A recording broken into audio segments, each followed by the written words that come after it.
have to say, chili cheese is better than poutine. Squirrel. What? No, all right, that's it. Everybody dies. That's it. You're out of the campaign. Lord's trying to tear us apart already. PK and you haven't even gotten introduced yet. Plague on both your houses. No. Hello. Both your characters. This is a new thing. Reasons. Hi. Hello. And welcome to our gathering of heroes. These are the would-be heroes of the World of Greyhawk, a Dungeons & Dragons fantasy world created more than 50 years ago by some gamers whose legacies live on to this day. We are honored and proud to take up the D&D banner and share our 5th edition 2024 plus a bunch of homebrew Greyhawk story with you. As a warning, this is a game that can explore mature themes. And while we will be specifically avoiding some topics, the game may still include body horror, gore, violence, loss of character agency, gaslighting, mind control, or other topics. Our players have discussed consent and boundaries and collectively avoid situations that may be triggering. If you, as a player, players will always let me know if anything is uncomfortable by using yellow and red cards in our private chat. If you, as a viewer, ever feel uncomfortable or triggered, please pause and step away. Our streams will be available on YouTube after the game, and you can always come back to an episode when you feel ready. Some quick acknowledgements of sponsors and others who have helped make this game possible. Roll20, a popular browser-based virtual tabletop platform for TTRPGs and board games, offering tools for character sheets, dice rolling, maps, and more. Demiplane, a platform that connects TTRPG fans to make games better with high-quality tools that enhance the ways games can be played, shared, and explored.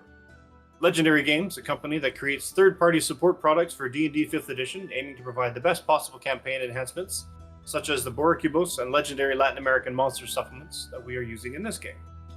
And we are also on board the affiliate program with Arkenforge, an amazing virtual tabletop and map-making software for TTRPGs, and Rogue Energy Gaming Drinks, reputedly the best gaming supplements on the planet.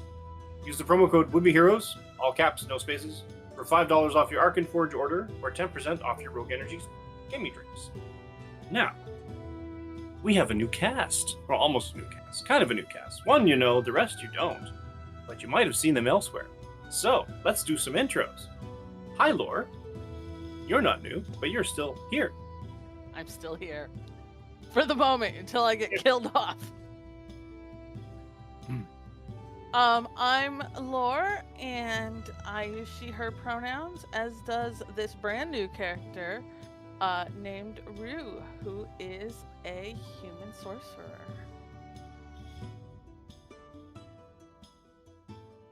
And we have 3 new people. And I guess we'll go with, I've got the way my display is sitting. Let's go with Liza. Hey everyone, I'm Glyza. Pronouns are he, they, she. Yes, in that order. And today I will be playing Ezekiel Tequila. You'll get to know him later, I guess. Chris. Hello, I'm Chris. My pronouns are he, him, although I am playing a snake woman named Itzy. Intriguing. Mike, welcome. Hi, my name is Mike, and I'm playing Ragnar Kalishtar, male, barbarian, and yeah, I'm him. That down to We're all very excited to be here. Wait a minute, my thing loads. Where is here? Here is a little town, well, not so little anymore, a town called Saltmarsh. A weather-beaten fishing town clinging to the southern coast. Its narrow streets twist between low slate-roofed houses, patched and repatched after years of storms. Nets hang drying on poles. Gulls wheel overhead in noisy flocks, and the air is thick with the mingled smells of salt, fish, and tar. The rhythm of life here is ruled by the sea. Dawn brings the clatter of carts heading to the docks. Midday sees fishmongers crying their wares in the market square, and every evening is marked by lanterns swaying in the wind as sailors stumble from tavern to tavern with salt still crusted on their boots. Though modest in size, Saltmarsh is a place of sharp contrast. Along the waterfront, weather-stained cottages cluster together, home to fishers who rise before the dawn to risk the waves. Further uphill, sturdy timber homes house merchants, ship captains, and council members who weigh every coin, debating Saltmarsh's future. Should it remain a quiet fishing town, or reach for greater prosperity through trade and expansion? These divisions linger in every conversation, in every vote, shimmering just below the surface. The town itself hums with life, every corner carrying its own stories. At the docks, rough-handed sailors unload the day's catch. Children scramble to gut fish for coppers. Dock workers haggle loudly with captains over cargo rates as the tide pulls ships hard against their moorings. A half-sunken wreck lists near the jetty, its ribs exposed at low tide, a reminder of the sea's cruelty. In the market square, fishmongers shout over each other to sell their freshest hauls, competing with herbalists from the Wool Marches, offering pungent roots and strange tonics. Merchants from inland peddle bolts of cloth and metal goods, while local gossips trade rumors about smugglers, missing travelers, and lights seen far offshore. And along the marsh road, the path leading west to the Hool Marshes is muddy, treacherous, twisted trees crowding its edges. Traders mutter about strange noises in the fog, and hunters speak of eerie lights flickering across the bogs. Few venture far, too many have gone missing, swallowed by the mire, or something worse. In the taverns, the town's beating heart once the day's work is done. Sailors and dockhands crammed shoulder to shoulder. Tankards clashing in rowdy songs while gamblers throw dice in the corners. Quiet booths, deals are struck under low candlelights, smuggling runs, bribes, whispers of darker work besides. Every ear in the tavern strains to catch the next rumor of ships lost at sea, or treasure waiting just beyond the breakers.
Nothing happened. And we're back. Are we back? I think There we so. are. That's wild. Yes, Cool. we have cool, the cool, voice. Everything sounds good. Cool. Coolish. We're good. I have no idea where we cut off though. It was Oh, well. a beautiful description of Saltmarsh. And then going into Zeke's. All right, going in with Zeke. Zeke, you've been in this town of Saltmarsh for a couple years now. 5, I think. 5 years. And your particular thing is that you came into town 5 years ago, a bit of a lost soul, and you were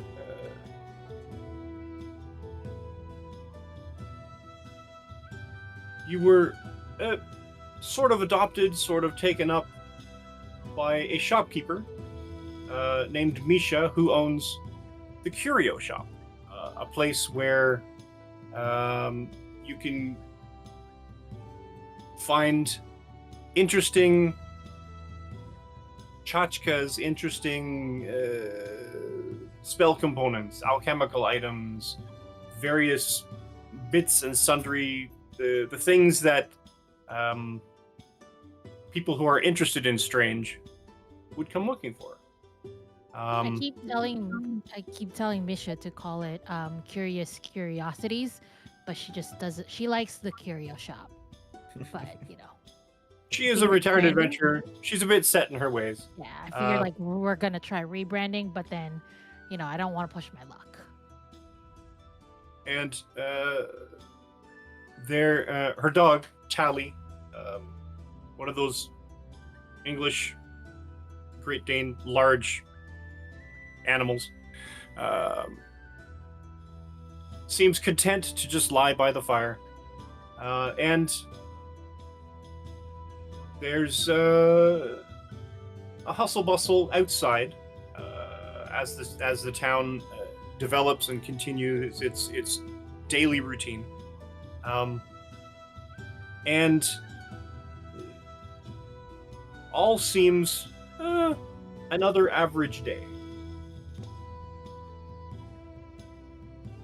Nothing untoward happening in any way. What would you normally do? Honestly, right now, is the curio shop open?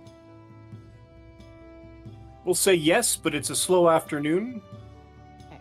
And Misha is at home in the store. She has no other particular things that she has to do, so usually whenever she's around, you're more than free to wander.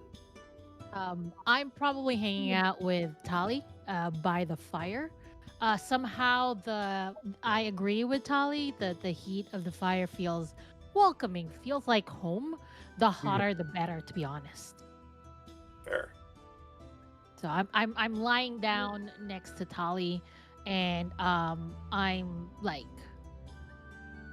if Tali would let me, it would be like just sort of like petting her and just staring into the fireplace. Staring Because into the it's fire. quiet. If it is busy, I will start getting up and helping Misha around. But for the most part, I'm staring at the fire in the fireplace. The fire in the fireplace. The fire in the fireplace. The hardwood that burns the best because it burns longest. Crackling every now and then with the little splits in the bark, sending little motes of flame and motes of sparks up the flue of the chimney. And you find yourself sort of relaxing. It's very sort of mesmerizing. Little flames that leap only certain ways. And it seems to be... It forms a face, almost. Just by the way the lick of the flames sort of... There's almost an eye, but it's not there now, and it's there again. And this face smiles at you. You're so relaxed, you're sort of almost dreaming state. And it says, they know you know. I'm gonna look at Tali to see if she notices the face that's on there. Not even a movement. Tally sort of rolls one side, kicks that bottom leg, kick, a couple of times. Snorts. And this face is familiar to me, correct? It is. You've seen it a couple of times. You've had the occasional dream. His face keeps popping up. I wasn't sure how much you wanted to reveal, necessarily. Oh, you can reveal as much as you'd like. Sure. Let's not give them everything, though. Of course. This is a face that's connected to your past. Awesome. I give him the finger. Now, that's not very neighborly. Why? I'm just trying to help you. I give him another finger. You know, fun. You were way more fun when you were on this side. And I just smile at him. And I say, I can be a lot of fun. No, you're quite boring now, actually. And I wasn't going to say, but you're getting a little... putting on a few, and it's just... I mean, village life suits you.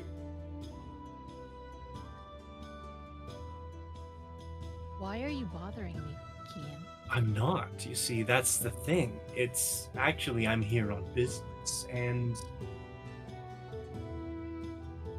because of this in connection, it behooves me to make sure that you're not a complete idiot all the time, and to let you know that things are happening. So keep your idiot head on your shoulder. Because if I die, what happens to you, Kian?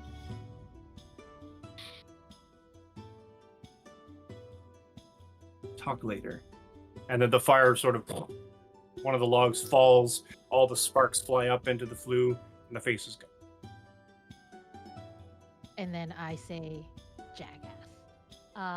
And I just cuddle Tali a lot closer.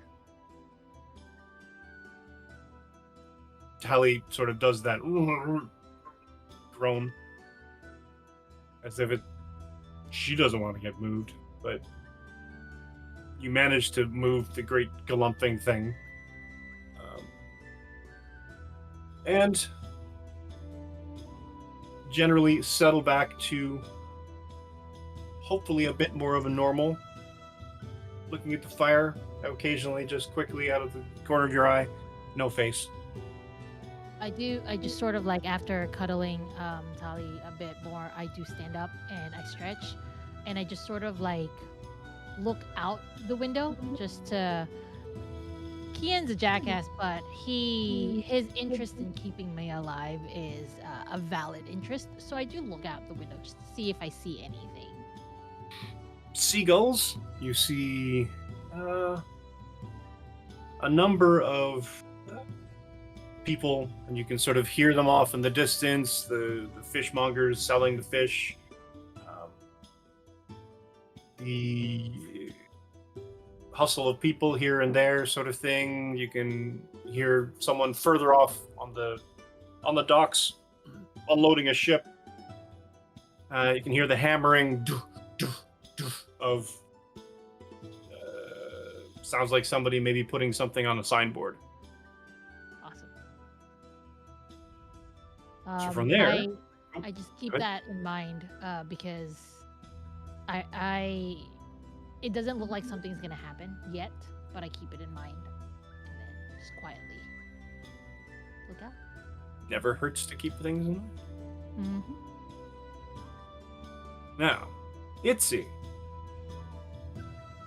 your particular issue is that you kind of stand out in the crowd.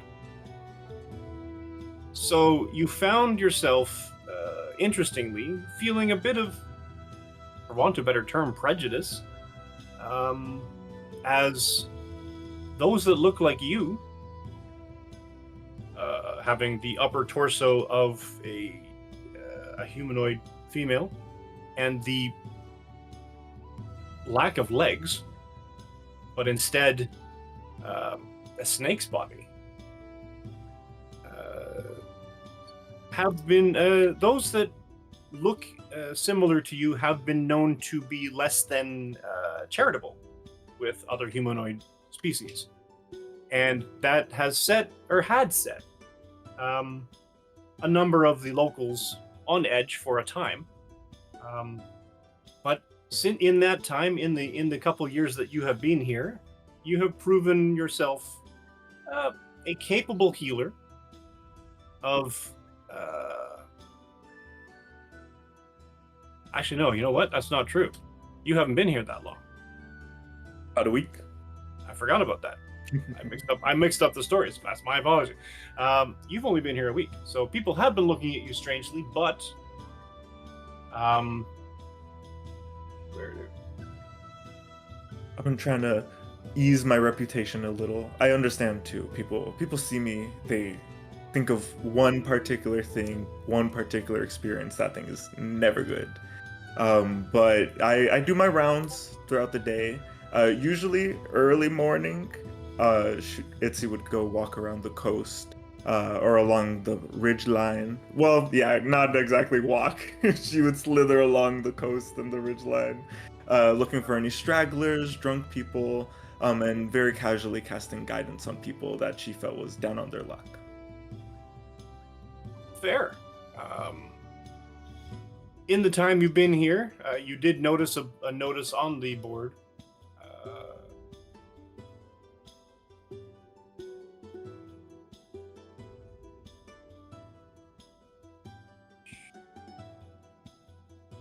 Did I put in?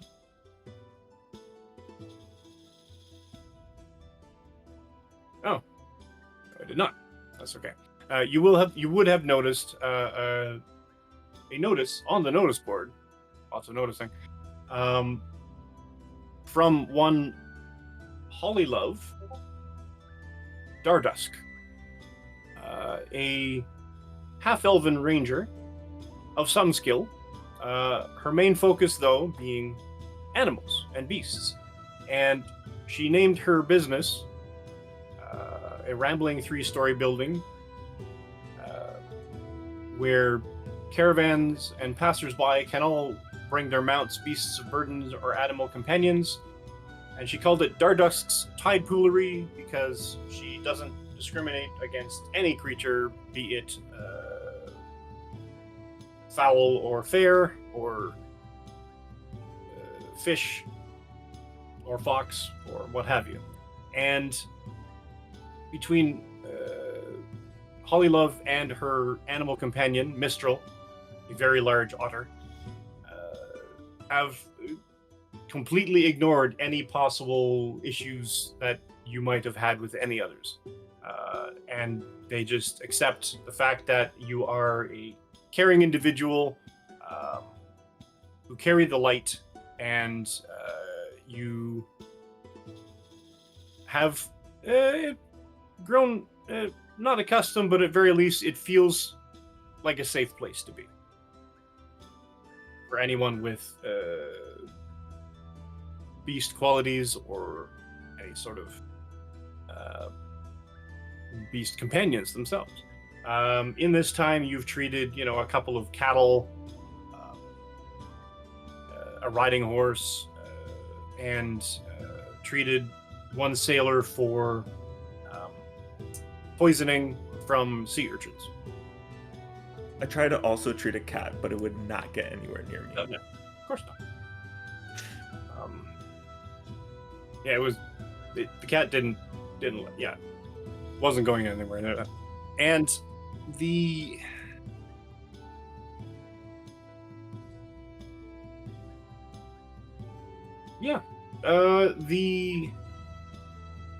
Tide Poolery is slow but still busy because even the locals kind of look at Hollylove as a bit of an oddity because she is one of the ones that would be found at the docks on a less active day watching for stray dolphins that have been caught in nets. To the point where she's been here long enough and the fisher folk do their best to ensure that nothing gets caught. But if something does that is outside the norm, they make all undue haste to find Hollylove to get her to help fix the issue. And minimize, net damage on top of that, because then they don't have to necessarily just cut it out. As Hollylove is able to, calm the animal and make sure that everything is actually easier to rectify. But today, is both busy, but not busy for the tide poolery itself, and you find yourself with a bit of a lack of things to do.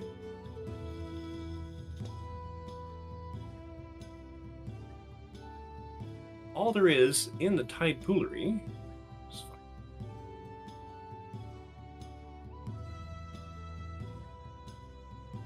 In fact, it's a kind of a strange week.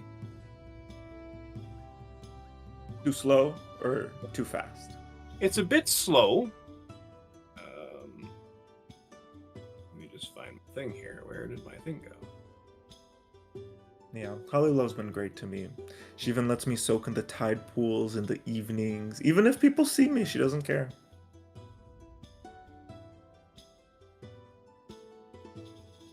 I lost my thing. I will have to find it. There are a number of birds.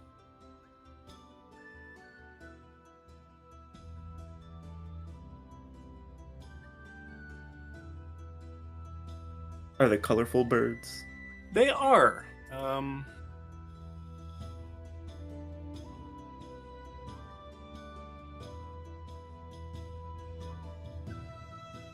Apologies. You're good. I'm gonna say also, as soon as Itzy sees these birds, she's definitely was chilling, but kind of like a dog that immediately gets on edge and like won't let anything go. She is immediately like turned to them and is kind of just watching them silently, wishing that they would get a little closer, but also fully content in just watching.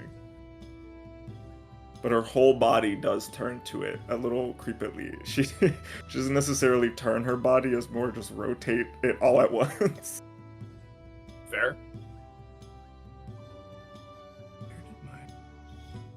All right, I'm winging it. We're doing it live. Yeah, exactly. The you have birds. There's one parrot. There are a couple of budgies and a couple of wild birds who are all calm, but it's sort of a weird week in that regard.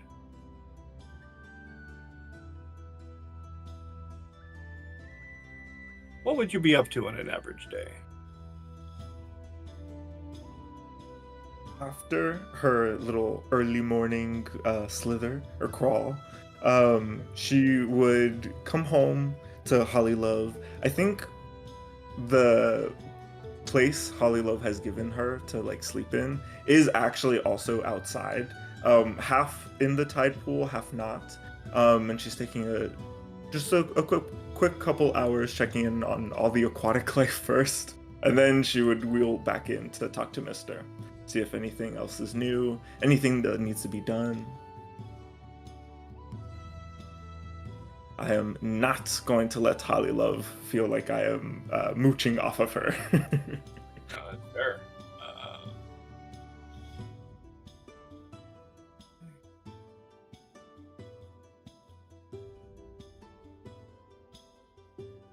Father. And so you can do your rounds. You can do the general sort of maintenance of the place. Of course, I'm going to find it as soon as I don't need it.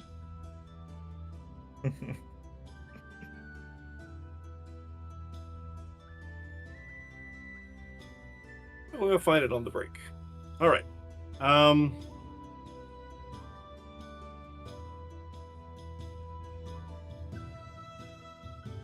You say you talk to Mister. How do you talk to Mister? Hand gestures, extreme patience, and a positive attitude.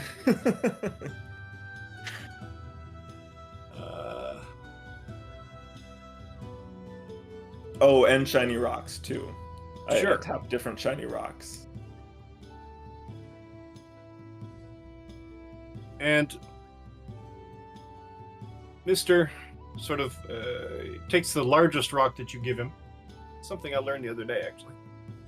Takes the largest rock that you give him, sort of a very shiny rock, and he tucks it in his armpit.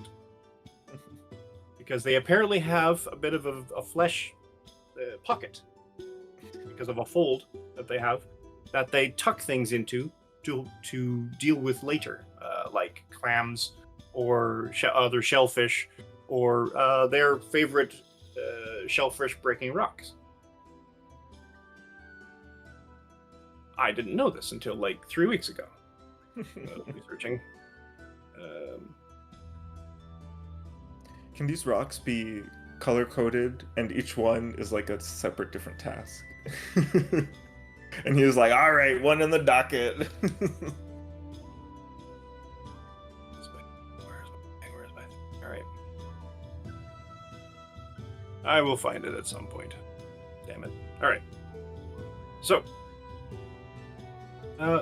you spend your morning and your mid-afternoon, I guess, cleaning, straightening, doing the general maintenance of the place, chatting with Mr. As Hollylove is about doing other tasks to maintain the building and such. So you hear the same things as others have. The fishmongers yelling out their wares, the yelling and sort of movement of shipping goods on and off the docks. The random passers-by, occasional sound of other animals, including seagulls, many seagulls, and the hammering of someone pounding another notice onto the notice board. Can I see the notice board from Hollylove's store? You cannot. You'd have to Goodness. go up the hill a ways.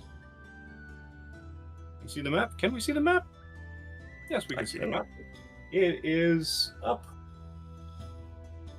I have numbers. I have numbers. It's up here along edge of road, sort of an intersection, quite close to. It's a bar called the Snapping Line, just around the corner from the bridge. And then there's another one closer to you, down closer to the docks, that they've also nailed various notices to.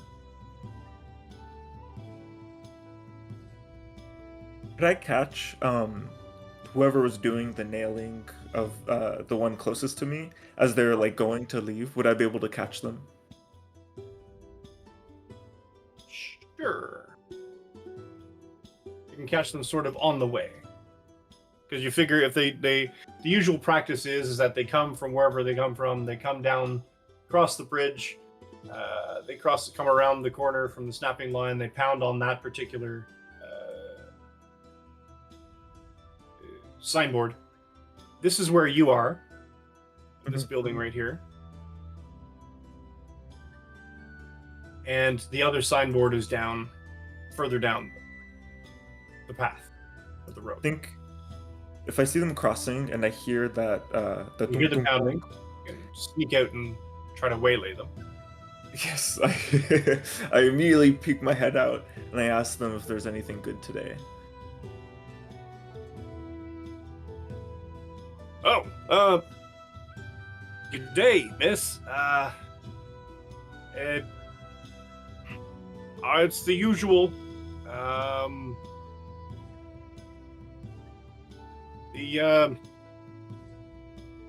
And he shows you a couple of pages. Kaylee at the Lizard Boats asking for crabs again. Put that one up. Show that to everyone. Does that pop up? Yep, popped up. Cool. That out of the way. And then, that one in a minute. I want to ask them also in particular, are there any leads on missing people? Missing people. I'll tell you what's missing, though. Apparently, some of the sailors have been complaining about crates vanishing from the docks. And one of them wrote up a note.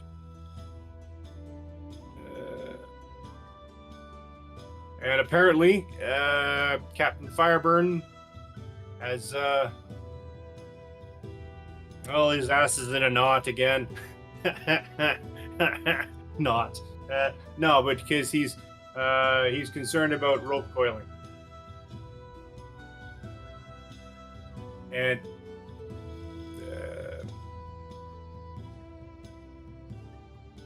so he wrote up a note, and he got me to put it up. I'm putting them up. Let's see, where's that one? Proper rope coiling, you swabs need to learn. Come see Captain Fireburn for a free lesson behind the snapping line. Two notches past sunset, and buy him an ale. Apparently, they've been leaving ropes where they ain't supposed to be. So, You want neatness out of sailors? Good luck. well, neatness is next to neatness. Well, neatness is important. So, yeah. So, and then oh no, not that one. I want to say also, Itzy in this whole conversation is like halfway through the door. She hasn't like really left the whole premises yet. Hanging on the door frame. Yeah. With an apron, so it's sort of hanging down, so you're just sort of missing feet, which is, I guess, not as bad, I guess. And one other thing. Oh, yeah, and he's got like this scroll under his arm, and he pulls that out. And according to the Saltmarsh Council, strange lights and hauntings, and reported at the manor, the abandoned manor up east of town, and they consider it enough of a problem that they want somebody to go and look at it. Noted. And they're offering, looks like they're offering salvage rates. What you get your hands on is all yours. Well, that's what salvage rights is. That's what I like to hear. I mean, I don't know what you're going to salvage out of an abandoned house, but You'd be surprised. How many abandoned houses have you been in?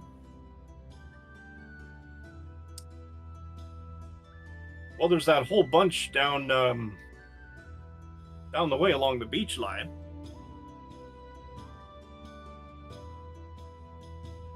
How long have those houses been abandoned?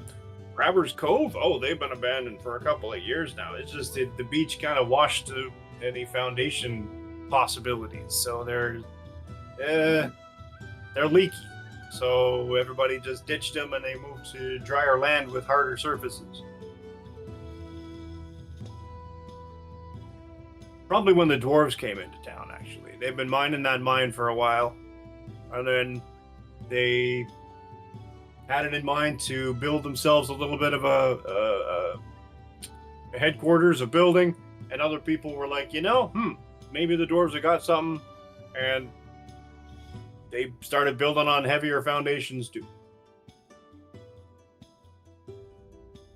All right. Well, thank you But for that's it for today. Thank you for your help, kind sir. And I flick him a copper piece. Ching! A pleasure. And he sort of rolls up the thing, wanders away.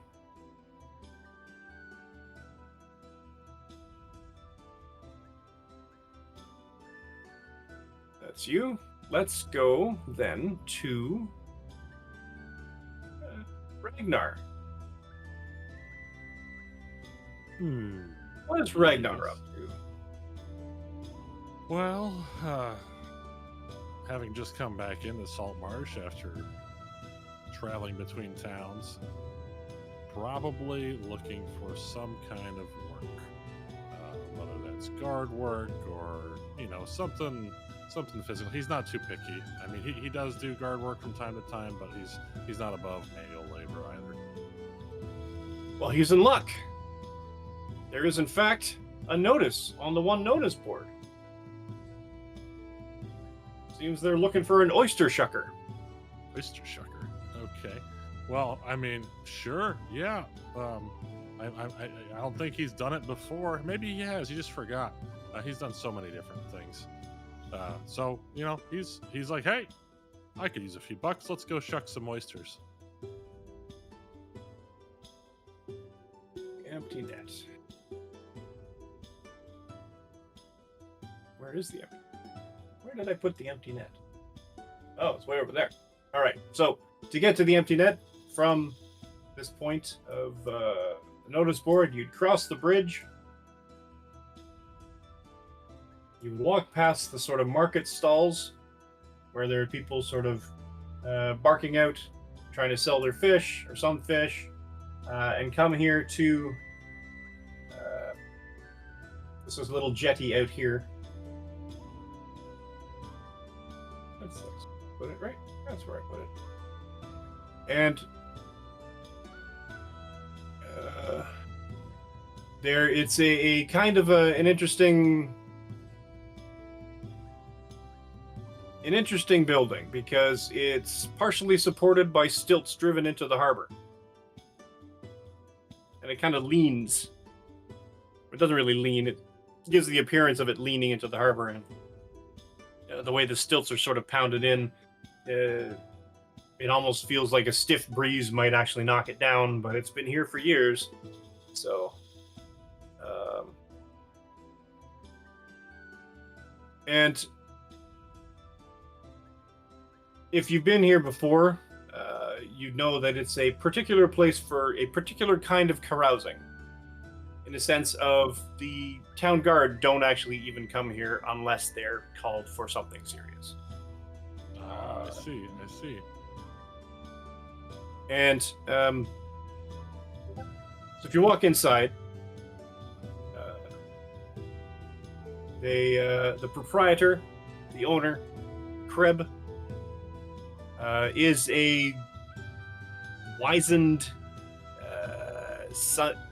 sort of that wind-beaten, leathered-faced individual with that perpetual scowling smirk sort of thing, because he's always got some kind of pipe in his teeth, even though it's 99% of the time it's not even lit.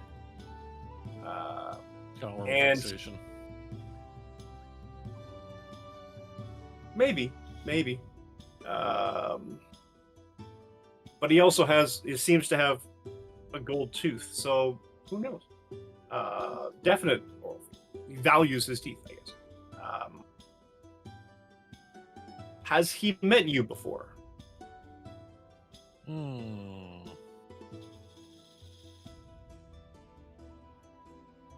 Probably.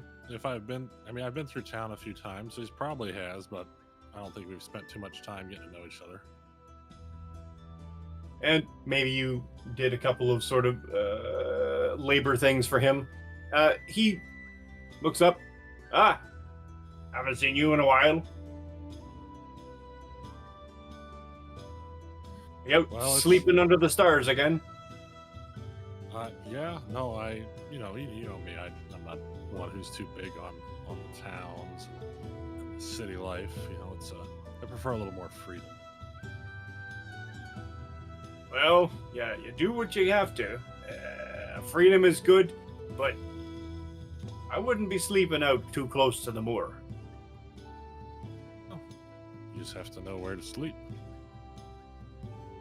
Doesn't sound like anything's safe these days.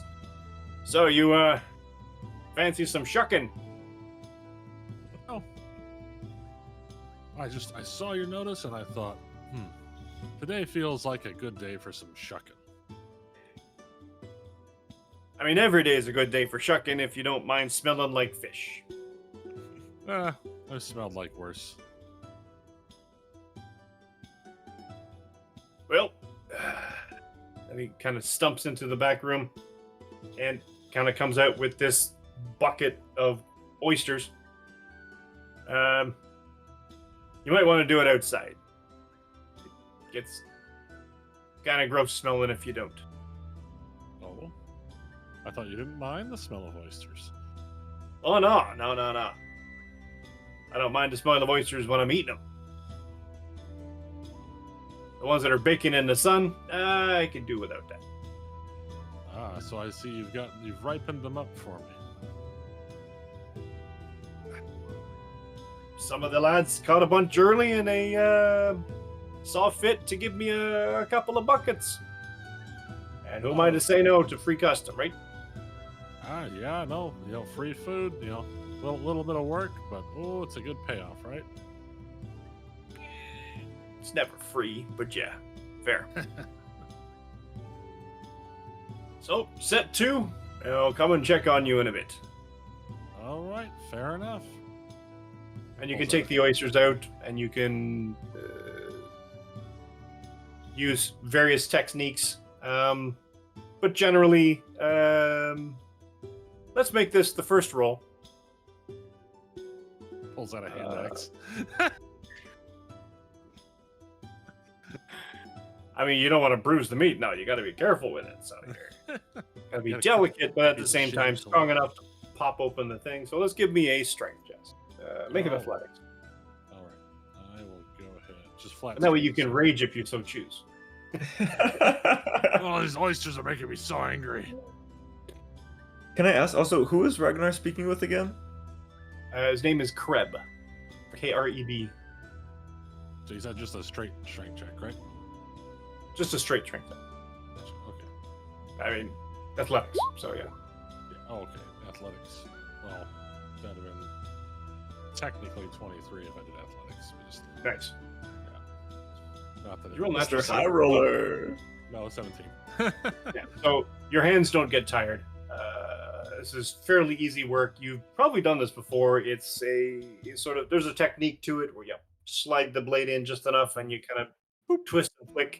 But you recognize that with just about anybody with weaker stature, eventually they would tire of the constant the wearing sort of thing. So Kreb is often handing off the task of doing things like shucking oysters or cleaning fish to younger people who don't have his let's call it arthritic wrists,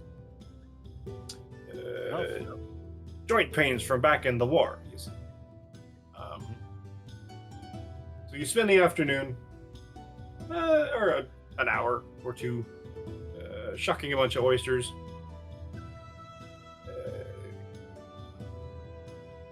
Where did he go? Kreb pays you a visit at about the 1 hour mark or so. And he checks your progress, gives you, let's say, 5 copper, or not 5 copper, sorry, 5 silver over the course of the entire thing. Do about 50 in the bucket, let's say. And pat you on the shoulder. Appreciate it. Oh, well, making money's never been so easy.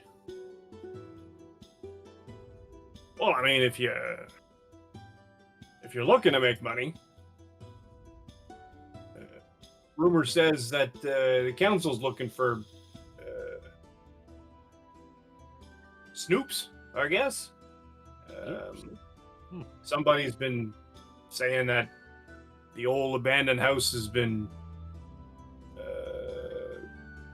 casting weird lights in the upper windows. Oh, interesting. They're spreading this story. It's getting close to the season again. They're spreading stories about ghosts. I don't pay it no mind. You think there's some weird magic going on there? Well, I wouldn't know for magic, but the council's offering salvage rights to whoever goes up and checks it out. Oh, well. That sounds like some easy money. Famous last mean- words.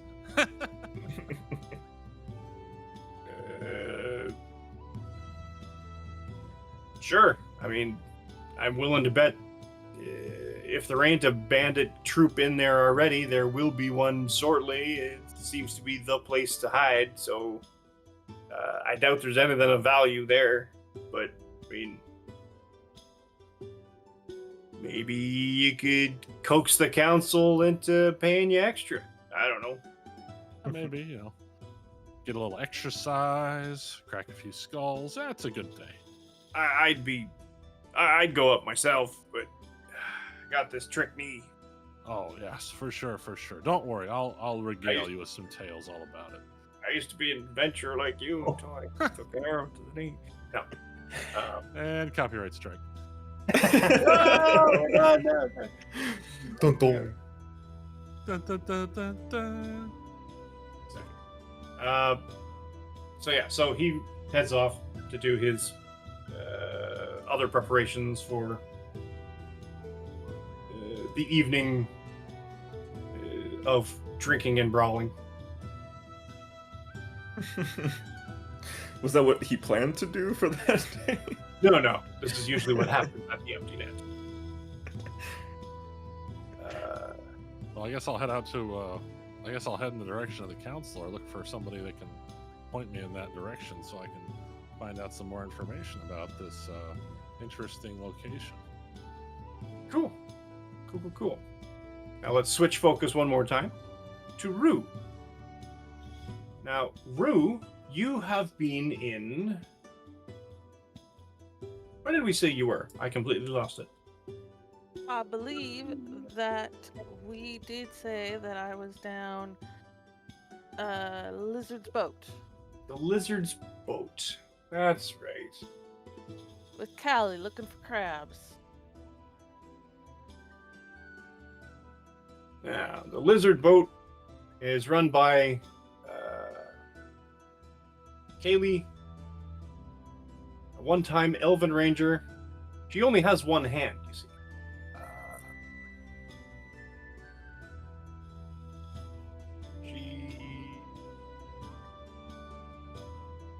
Where is it here? The Lizard's Boat is so named because there's an intricate sign above the door built to resemble a sailing ship that is caught on fire. There's a half dozen small lizards perched atop the sign because they've learned that the tiny continual flame spell that appears to burn the ship's rigging attracts moths at night. The locals consider the lizards good luck, often toss them insects or bits of meat, and once a week, Kaylee puts up a little sign for all the children who are encouraged to bring her the biggest crab they can find, at which point then she shucks them and gives the lizards the meat, a little bit each, but she saved most of it for her animal companion, Slick Tongue, who is a sizable monitor lizard, and who curls up in front of the fire most of the day, and a great part of the evening, much like Tally the dog. Only this is a kind of an intimidating reptile, and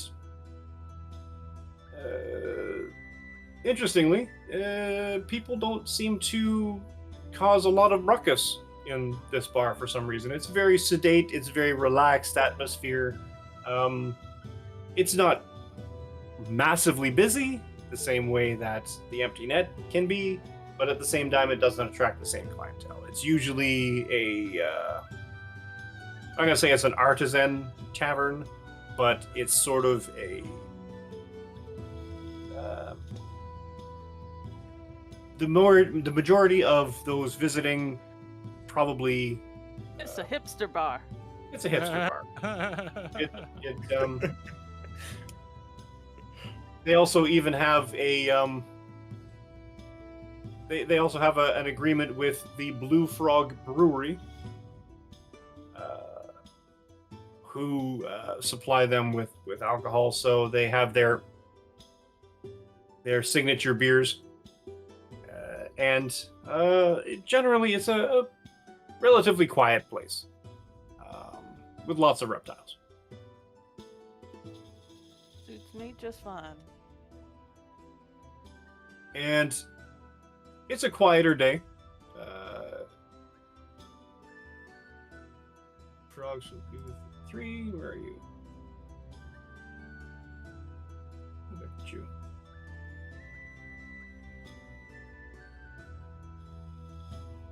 Hold on, I can't find my numbers. 9, 14, 33. Do. What was the tavern called again? So I could write it down. The Lizard's boat. Lizard's Boat.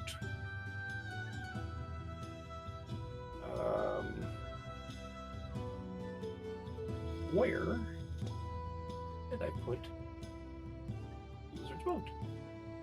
Itzy has definitely walked past the place before, but has been too self-conscious to ever go in. She'd think people would make fun of her. Look, it's the lizard in the boat. Where did I put it? Huh. Well, that's vexing. I think I missed putting down a number, so I'm going to pick a random one at random, and it's going to go right here.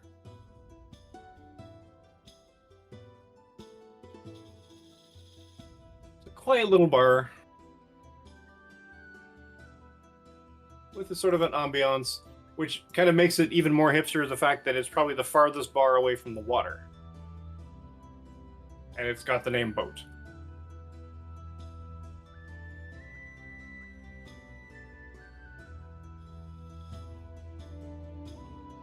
Now, what would your... How long have you been in town for? I've been down here probably a couple of years now.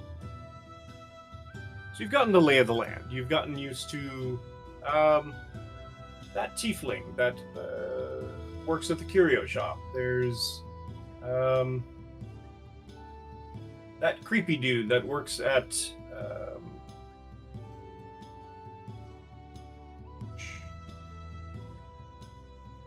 where did I put it? Anme's Yeah. Hall of Oddity.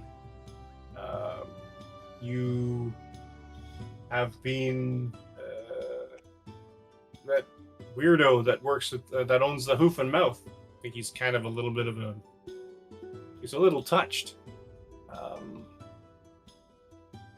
And the cathedrals all have unique individuals. The Wicker Goat's not a bad place to go if you don't want to stay at the Lizard's Boat. And generally, the entire populace comes and goes and sort of thrives with the ebb and flow of the time. And they have a certain rhythm to them, and everybody, more or less, with a couple of exceptions, fit in pretty. The entire thing works in a way, kind of like a clock. And then you think to yourself, why did I think about a clock? And then you see someone walking by checking a pocket watch. So that must have been the reason.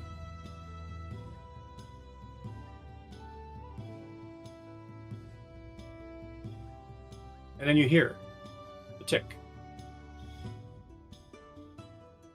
I think turn around right quick at that.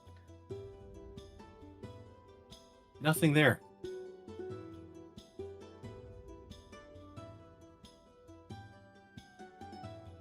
Have I been hearing many ticks since coming to town? Not nearly as many.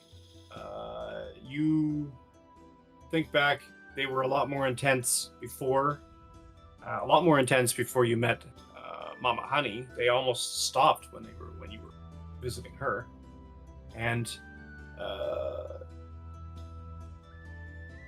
when you came to town, every now and then, it's almost a trigger for you, that in the sense of you see someone with a watch, you get a little nervous, but that's you've been learning to cope, you've been learning to manage. This one barely affected, and you go about your day, straightening, making sure kegs are tapped, making sure the empty kegs are rolled to the exterior so that they're out of the way and ready for the blue frog to come and get. And it's almost a thing where you roll the keg back over to the blue frog. The blue frog says, "Hey, we got another one," and you can roll the other keg back, sort of thing. It takes up a fair chunk of mid-morning. And it... running it down. It takes... what would you be normally doing in the afternoons?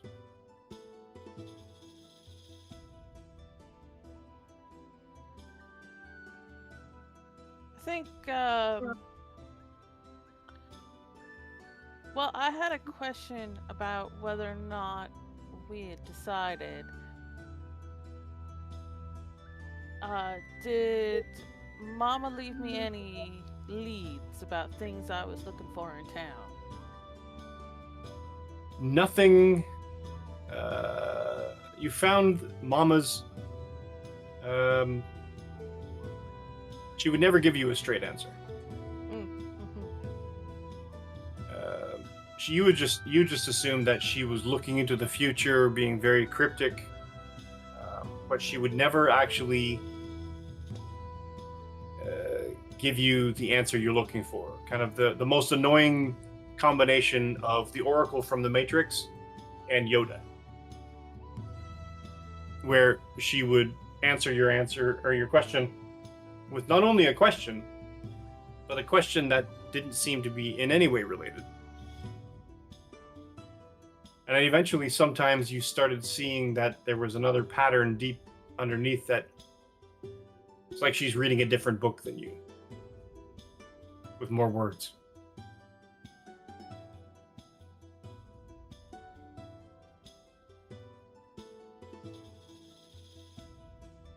And her vague, sort of circumnavigating way of talking, you quickly learn that if I'm going to ask I ask a question, I'm not going to get an answer. So independence actually became your one of your greater strengths in that sense, which seemed to suit Mama Honey just fine, because she didn't really come after you to ask you questions.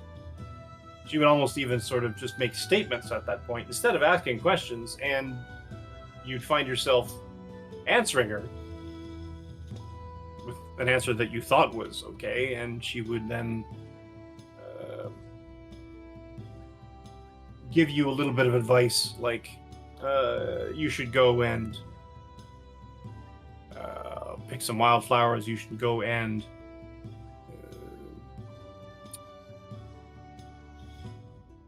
check on that honey hive, you should go and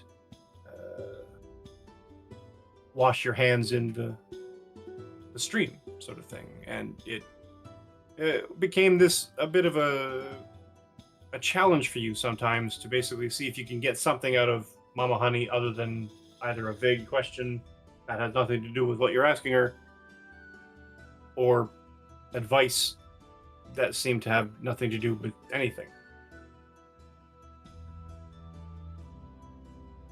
So in coming to Saltmarsh, her only thing was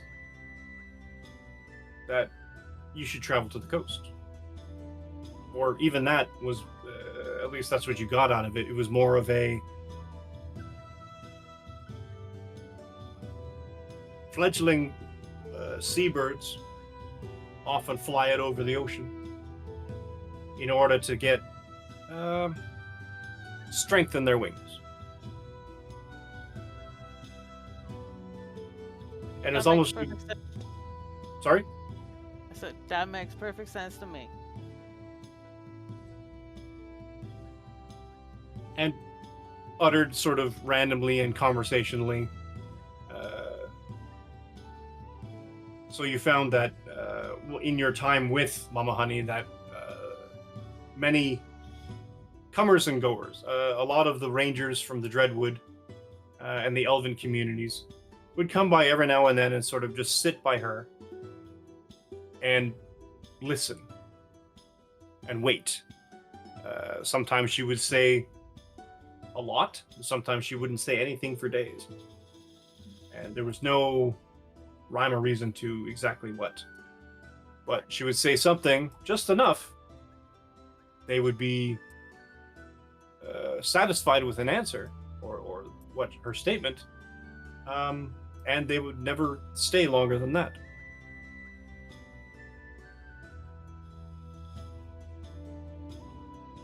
And so you found yourself heeding the advice, heeding the observation, and wandered yourself down here to Saltmarsh. And found yourself lacking something to do and lacking the funds to do it with. And so found yourself a job at a thematic tavern, artisanal tavern, as it were. And from here, have sort of not gotten accustomed to the town necessarily, but sort of gotten used to the ebb and flow of town life.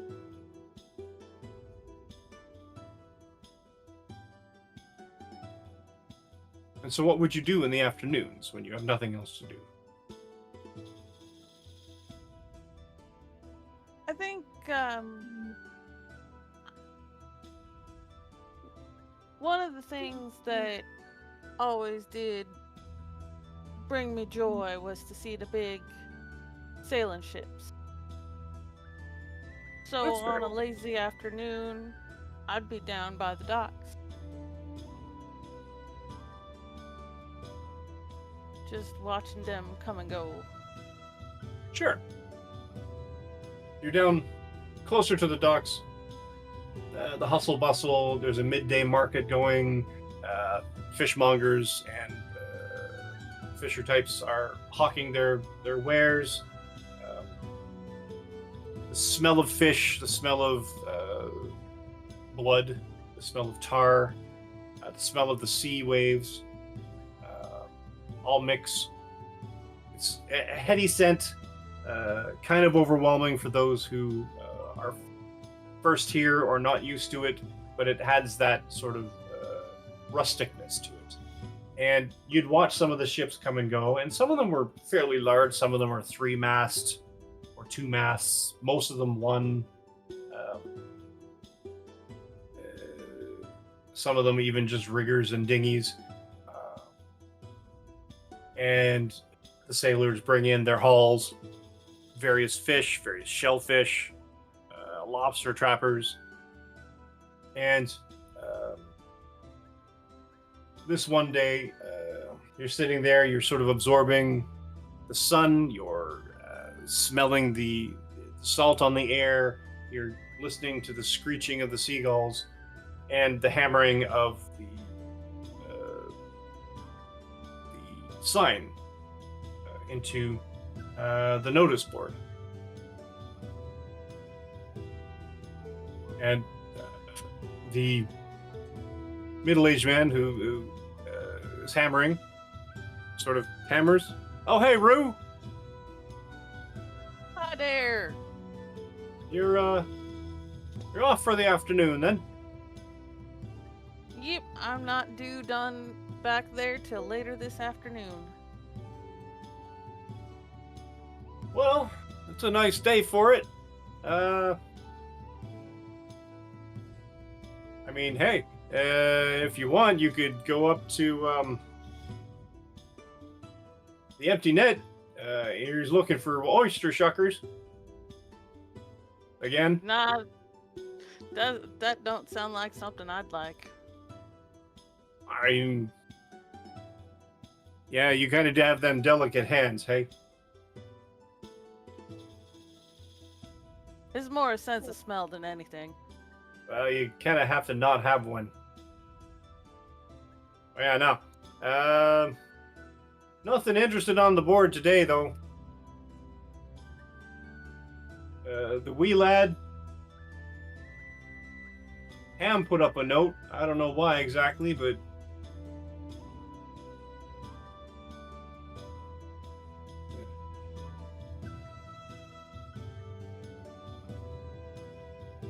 Well, that's interesting. hello, me and the others will be at the town meeting tomorrow. Please come. We're scared of the birds. I'm really scared. Also, don't eat the eel pie. The cook dropped the eels on the floor and put them back in the pot. She didn't know I could see. From Ham.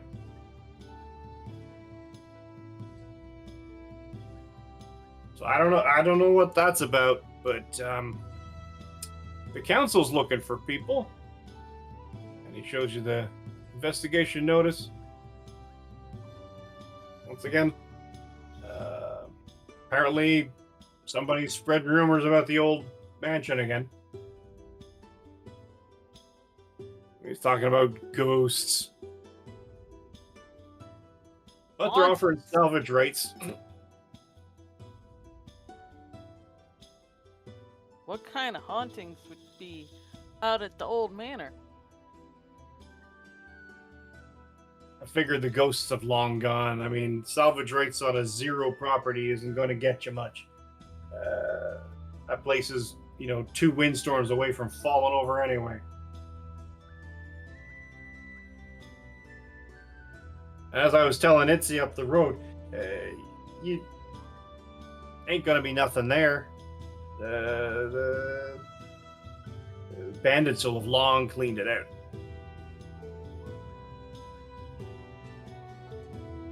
An Itzy, you say? Can Oh, Itzy yeah, be Worked out of standing the... behind her? What? Can Itzy be standing behind her? Also having gone up to the notice board. Not recognizable Itzy, but Itzy nonetheless. We'll cover that in a second. And yeah, we can actually have that. So why don't we, at this point, take a quick break. I've had them sitting down for too long. Get up, stretch, bio break, fetch yourself some water, hydrate, get some snacks, bring some back to the rest of us, and come on back in 5.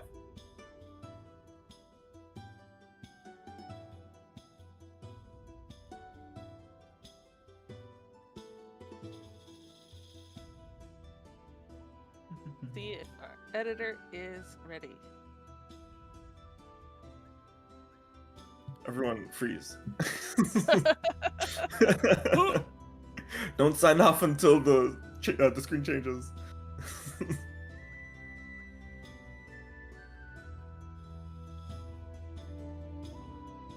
All right.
Line there, lore.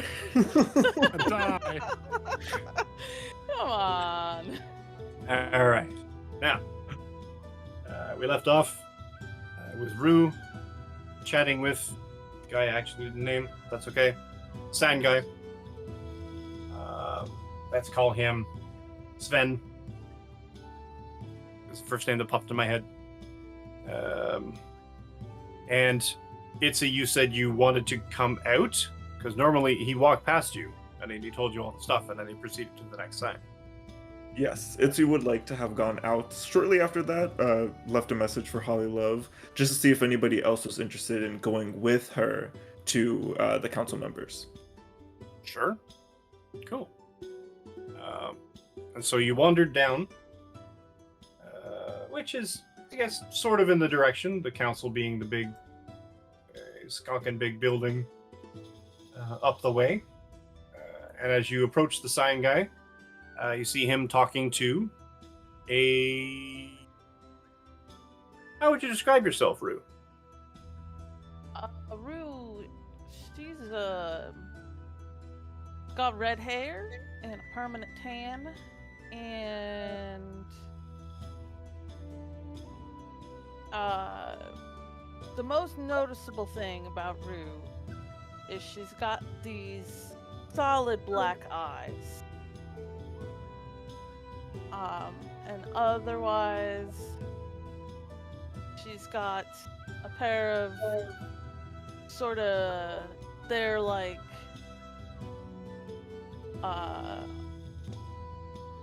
let's say clockwork, but like aviator, but like sunglasses. Goggles of sorts. Goggles, Goggleish. sunshades. She can put them down, and then the people don't see her eyes as much. Fair. And as Sven was pointing out the fact that he had just left Itzy, Itzy hears her name, and you wanted to be behind Rue? Yes, I wanted to wait until she turned around to have seen her eyes. Okay. If they're not covered with the visors. They're up. I mean, in public, generally, I think Rue wears them all the time. I People don't get know that creeped out she by staring does. into the void. Yeah, I think she's been here long enough now that she put them up, but it's always good to have just sunglasses in general, eh? My misunderstanding. Yeah, so I guess the sunglasses are on the head and not on the eyes. Itzy would definitely recognize the eyes, but would try to probably at first hide it. Not 100% sure that this is Rue yet. Could I roll deception? You can. Part of She's it. also a little self-conscious. I mean, yeah, that's the bigger issue. Mhm. Rue, you see a. Well, Itzy, describe yourself. Itzy is currently wearing a long robe, like longer than it should be, like probably twice as long. If you're thinking of twice as long robe, triple it. It's dark tan. She has dark green scales, and on her underbelly, it's a little more sand colored. And she's got quite like very simple decor. She just tries to make herself look as least hostile as possible, basically. So she has some flowers woven into the hood of her robe. And she stands quite tall at a 6 feet, just straight torso. It's sort of an interesting sort of mix, because the entity underneath the species is seems to be part snake or serpent of some kind, How much would Rue know? Of Itzy currently, nothing. Give me an Arcana check. Yeah, Rue. Yeah. Okay.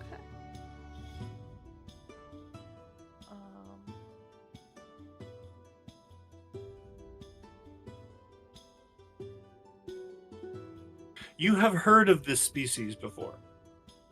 They are insular, very insular, almost xenophobic, in a sense where they don't like other species, full stop.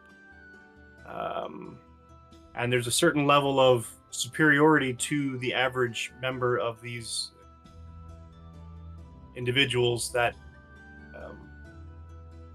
a lot of the times, at least in the other tales told by others who have encountered them in other locations, they consider themselves, or at least as a society, superior in some ways to legged individuals. But Itzy is sort of a bit of a misnomer in that sense, because she doesn't carry herself the way that the reputation precedes the species, and goes out of her way to try to be as innocuous as possible, which kind of works and at the same time kind of doesn't, because it draws attention to, the hood draws attention to her face, which happens to be somewhat serpentine, and the robe kind of draws attention to the fact that there literally are no legs under it, and the trailing part of the robe just hides the bump that is the rest of her lower body. But she does go out of her way to try to be less noticed. What kind of... If it's a species, has any of them ever come by Mama Honey's? No. Alright.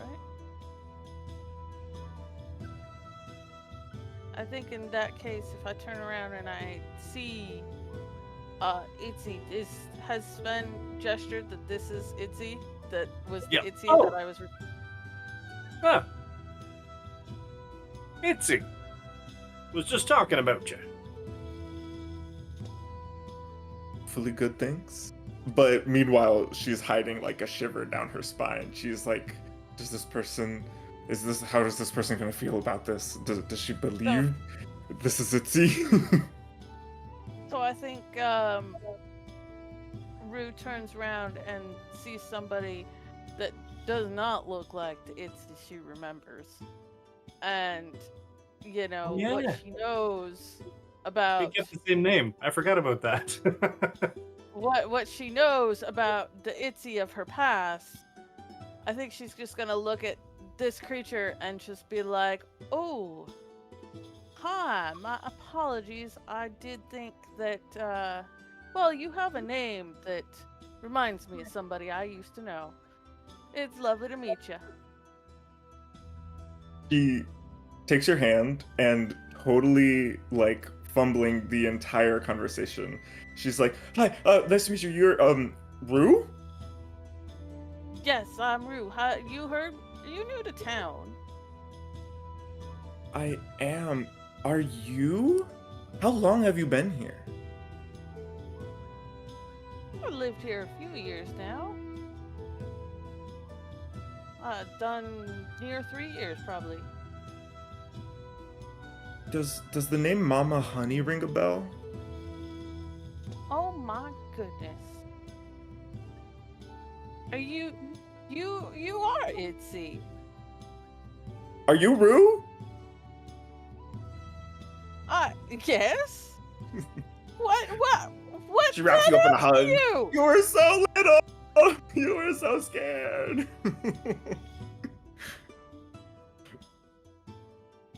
And she completely ignores your what happened to you. And she holds you kind of like at arm's length by the shoulders, and she's she looks up at the notice board and she asks you if you're planning on like following up on any of these. She said that she's had her eye on the mysterious manor for a while now. Well, I mean, I was gonna talk to that little ham kid, but you know, ghosts, they're not normally my kind of thing. But Oh, that's right. How could I forget? if you were gonna go, I always did feel better when I was hanging out around you. So if you want, I would tag along at least a little bit. You know I'll protect you. That sounds great then. And yeah, I think we would definitely start walking side by side. Cool. So Ragnar's on his way to the council, I think. Yeah. Rue and Itzy on the way to the council. What is Zeke doing? Zeke is gonna approach.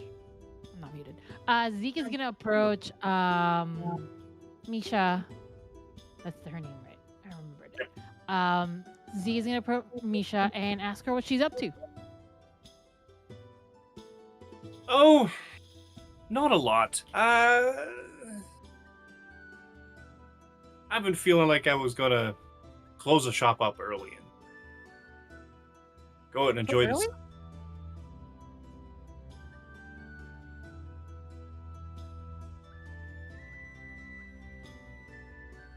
Interesting people outside my door.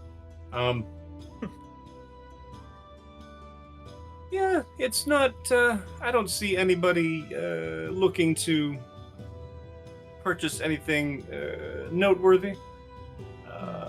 We haven't had a caravan come through. We're due in a couple of days, I guess. It's a nice day. I think I might enjoy the sun.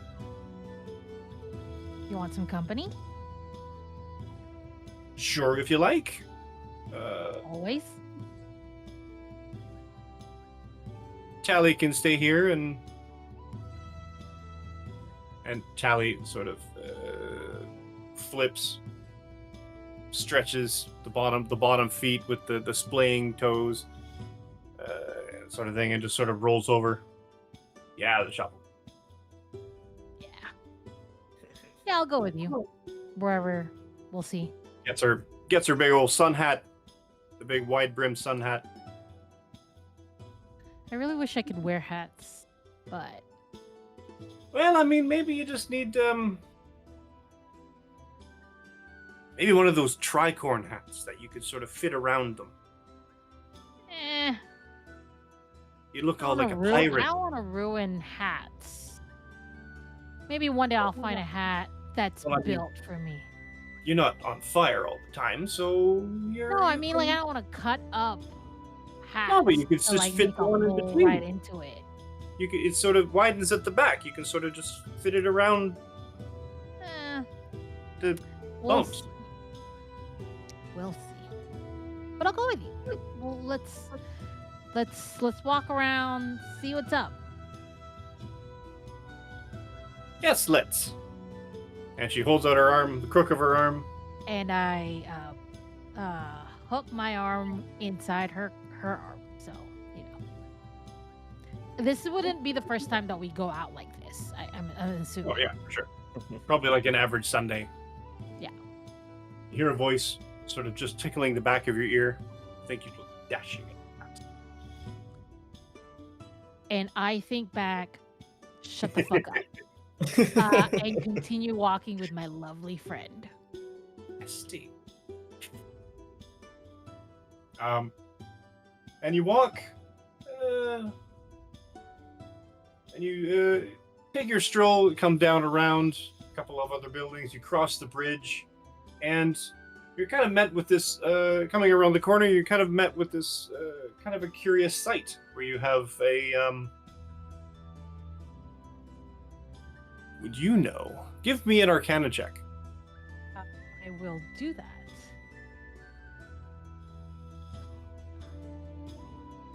There's only one non-caster in the group. Everybody else has ridiculous arcana knowledge. Cool. Mine is truly ridiculous. You, with your unique background, you would have an understanding and a concept of sort of pseudo-religion, religious creatures, pantheons, and I'm not making it a religion check specifically because this is more of a sort of a species understanding, and I never know if I'm correct in saying it. The Yuan-Ti are a unique species, but you've seen this one. I don't know. Well, you've seen this one once, I think, probably in the last week. She came into town, but she's arm in arm with Rue, and Rue you've seen, who is also of unique presence with her dark, super dark, like void dark eyes. I'm gonna look at Misha and I'm gonna go, huh? This town is getting a little bit Colorful. diverse. Diversity works too. Yeah. I More the mean, merrier. look at me. I mean, Has it the always empty been net will like take their this? coin no matter who asks, who's offering it. So, Yeah. but yeah, no, it's a very interesting. I Wonder wouldn't what's imagine I happening would have over seen there. anyone like that outside the Hool Marshes. I wonder what's happening over there. You wanna go over and talk to them and see what's up? If you're feeling extroverted. You're trying to be sneaky, No. getting Snoopy, Just getting Snoopy. not Snoopy, just saying hello. And you hear Misha's mouth moves, and you hear the voice in the back of your ear. You always stuck your nose in everybody else's place. And then I think to him, I can't wait until I can shut you up. And then Are you all right there? oh, I'm fine. Just I just asked if you wanted to get a pastry on the way back. pastries are great. I love pastries. Oh, I well, could good. grab a pastry and break it apart in my hands. That's what I would love to do. Good. Yes. So you wander and you sort of intermix, sort of walking more or less along the same pace. Along I this do other. wave at Rue because this, like, I've been in this town for like 5 years, so like I'm pretty sure I've seen Rue around. So I just sort of wave, say hello. Meanwhile, Itzy's apologizing for the third time that she didn't recognize Rude solely from the eyes, and she's just like, I'm so sorry. I read this weird book about doppelgangers. There's been some weird shit. What I've you're seen picking way up is too that much. this woman knows Rue somehow. Ah, well, I think- good. Go ahead. Oh, I was just gonna say that I think Rue has come into the curio shop a few times, asking if you've come across any relics of Captain Puffs. Not this time. Yeah, not at this Alright. time, no. Well, if you ever hear about anything that the old captain left or any clues to his treasure, you can find me at the Lizard Boat. Of course. And I So smile I at think- Misha. I'm sure Misha will also tell me if I find anything like that. Oh yeah.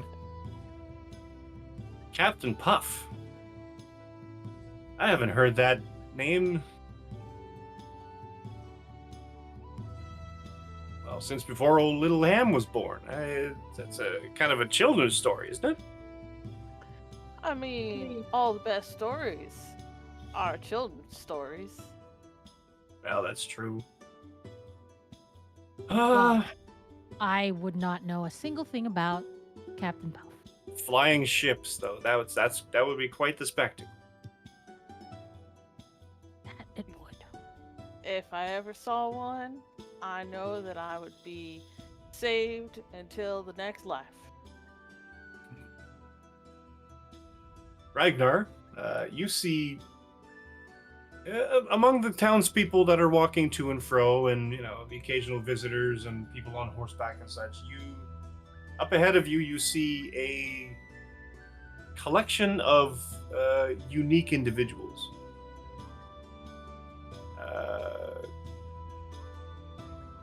And you've been an outlander. You've been around a while. I'm gonna make this a history check for you.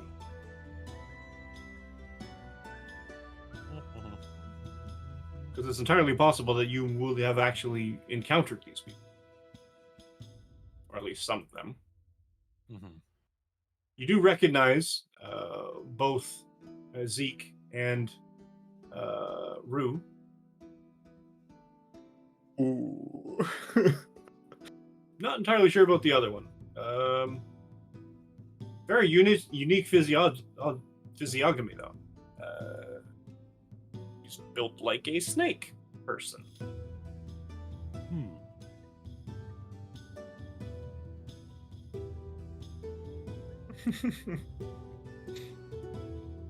And they look like they're where I'm planning to go, right? Yeah, they're kind of walking in that direction. So you're kind of... It's that...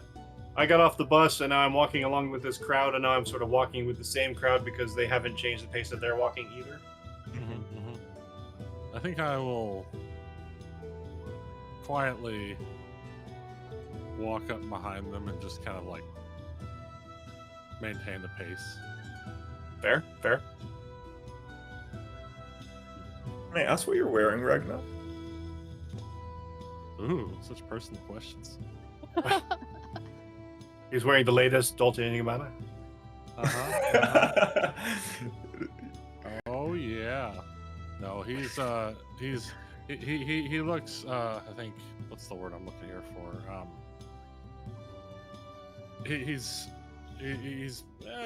He's got some leather pants on, and leather boots because he, as much as of a wild man as he is, he understands the need for decent. Decent. Something decent to travel around in. He did travel barefoot for a while, but it was much more pleasant with some good boots. Fair. And then he's got kind of a, I don't know what you call it, that kind of like half pauldron where it's just kind of you've seen it on gladiators, but it's like leather just covering the one arm down to his wrist. And then he's got kind of a bear's head that's been turned into a bit of a helmet, and a big long black beard and mustache. And he's just kind of strolling along. He's got a big axe on his back and just Covered in oyster juice. I mean, he probably smells a little fishy Yeah, it smells a little from his fishy. from morning activities. I whispered to Misha, here's another diverse one. Oh, I've seen him around. I mean, He's- yeah. He's one of those types that lifts heavy things and moves the things and puts the things down. He's been about here and there. He kind of sleeps in the woods. It's kind of wildish thing. I think it's a gimmick. Ragnar's going to pretend he doesn't hear any of this. He's just I do I'm gonna turn pretend to be. around and I say hello to him since he looks like we're going down the same direction. do you Hello. stop? Do you pause? Like, do you like stop your walking, or do you just kind of turn No, as you're walking? I just turn and I go hello. Ragnar's got kind of a neutral look on his face, but as you turn around and say hello to him, he's like, but then he goes,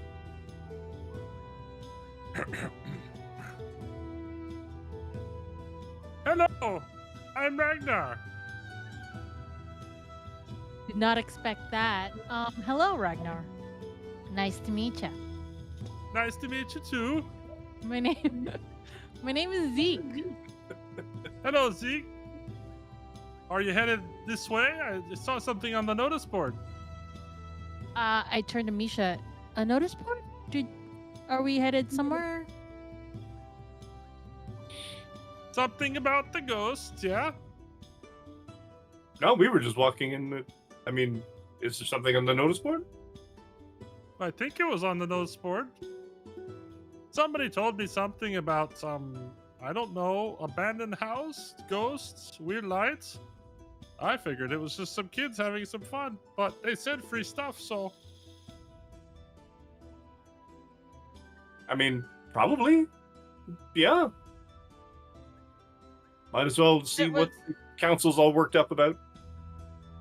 dude, I'm never one to turn down easy money. I poke That's Rue in the fair. ribs, and I'm like, oh my god, that bear's talking. I do think, or try to at least think, Etkian. Is this what you're concerned about? Silence. Cool. I'm gonna go ahead straight to the ghosts thing because I feel like this is some dangerous nonsense. And I will tell Misha, hey, you want to go on an adventure? Oh, no, I left that a long time ago. I'm happy to warm my bones by the fire. Well, You, if you feel the need to, you go ahead. I think I will. I mean, it's the old mansion up on the hill. It's not going to be. There's going to be You're a little children. Like reckless. Ragnar said, there's going to be children there. There's going to be. I mean, I feel a little restless. Be so- careful if there's bandits. Well, how are you Yeah, ever going to no. get that knee better if you don't work it out? Oh, I'm done. Done working out. I'm happy not putting myself in danger again. Suit It's okay, yourself. Misha. It's okay, Misha. I'll More fun do for the me. adventure. I think we were all of the idea that there probably wasn't that much danger. Oh, I hope It's there more is. the hill. That does make a bit of sense then. You carry if you like. No, Leave no, Misha no. alone, You've been, Ragnar. She wants to rest. you Oh, well, you've been carrying buckets of fish. true, I have. Oh, well, not carrying so much. Yes, we know. However, let's find out. And basically takes you to, and sort of walks along with you and escorts to the city hall, or the town hall, I guess. Which is, I just lost the number.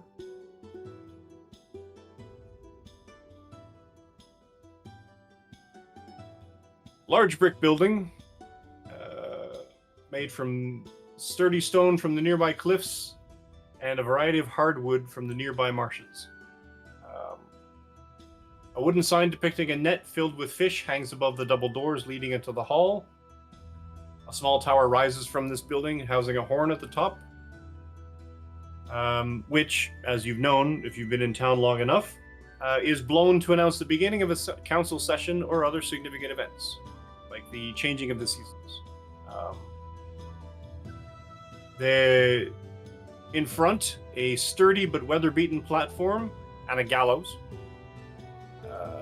for use in the event of the occasional execution. They're rare, but when they do occur, they draw in a crowd. The building itself, there's a central dome flanked by twin wings of offices, which you have been inside before.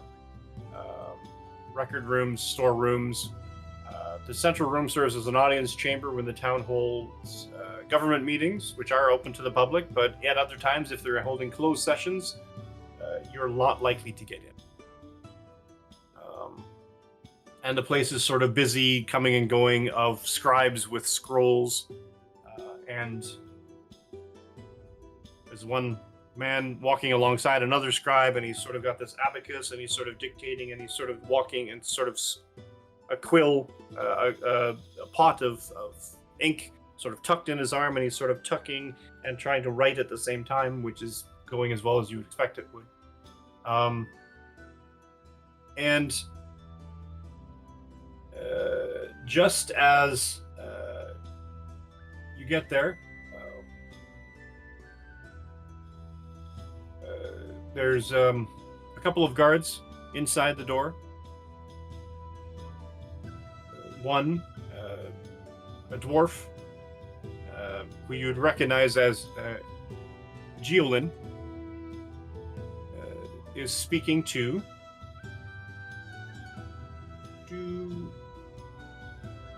miss his name. Why did I miss the name? Captain Fireborn. Dude Fireborn.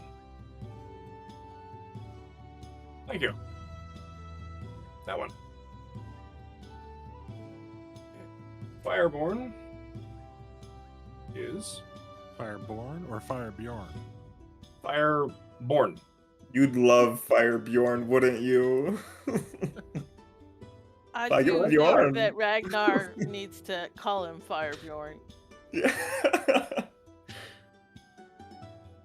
Needs to find a big Firebjorn friend.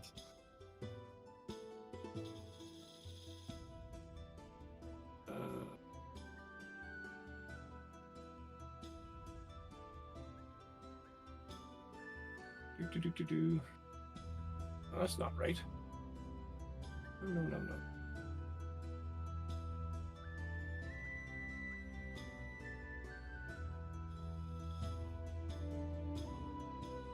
And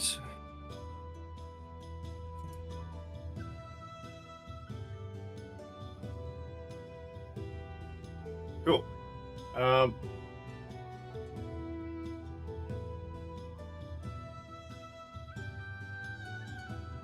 Fireborn is there. He is a human, somewhat stocky of frame, solidly built. He has that flaming red hair that is streaked with gray through the beard as well, and a very tanned face and arms and bald head sort of thing. And he has that sort of ring around of hair that hangs down, that is red-ish, streaked with gray, and sort of that mustache and beard combination. Very stern-looking fellow. He's chatting with... Oh, wait, come on. Thanks. Sorry, guys.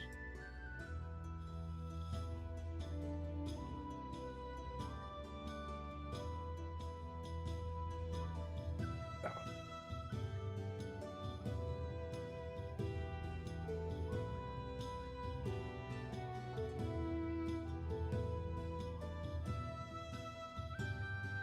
Closing things, moving things.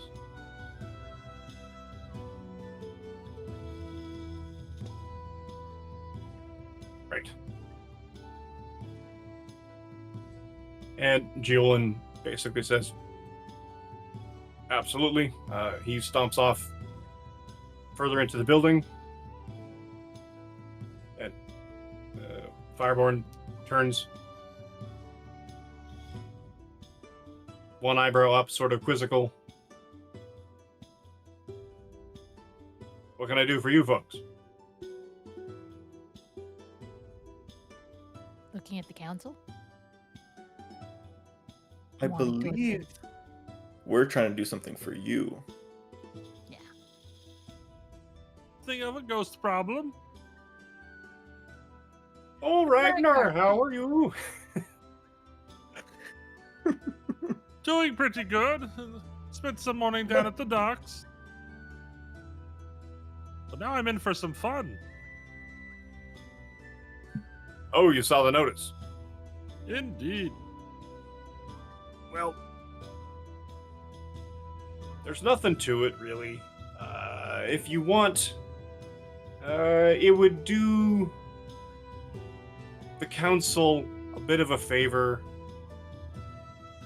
in a sense of the elders are getting a little spooked because of the rumors that they're hearing from the town's, let's say, less sober individuals after plying them full of drink. And they've been saying things that there's some ghostly lights and some haunting noises and all those usual things that scare children at night. And apparently elders. So we've come to the thing that we would like to Solmore and I decided that we would put it out to the public if anybody wants to go up and assure the elders that there's nothing untoward happening in that dilapidated shack. You can keep whatever you find. What do Sounds you good. know about the shack? What do I know about the shack? Who owned it before? Why is it abandoned now? Maybe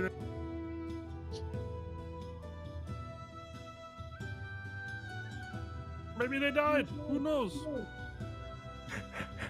They all just start shushing you. Let's see.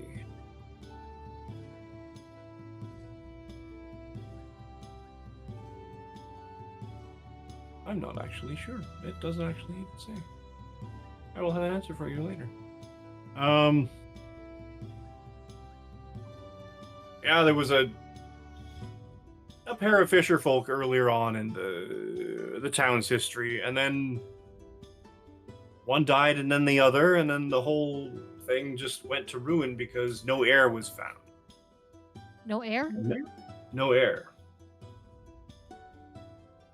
What do you mean no air? Oh, No, air as in descendant. their sun, not oxygen. Yes. So very No short. air. Yes. Itsy scratches out. No air. Made the same mistake.